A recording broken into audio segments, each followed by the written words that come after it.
Title V requires instructors to clear their roles of inactive students as of the census date so that the student count for each course is accurate. Census rosters are collected for all credit courses deemed with an accounting method of weekly census or daily census. The apportionment is calculated based on the number of students actively enrolled as of the census date, which is why this is an extremely important function each semester. An email will be sent to you when your census roster is ready to be completed with a link to access your roster through the LMC Faculty Forms tile on Insight. The census roster will only become active on your census date, and the fields will not populate before the time comes to complete the roster.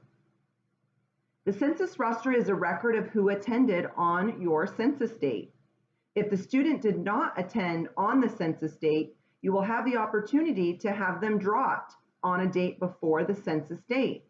To drop students, you will list the date you last saw the student prior to census or indicate if the student was a no-show. Instructions for completing the roster will be sent to all faculty. Census rosters must be submitted after census and no later than 1 week after census.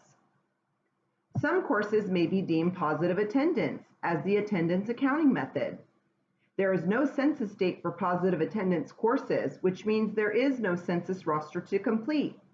In this case, positive attendance hours for each student must be entered through Insight in the positive attendance roster no later than 3 business days after the course ends.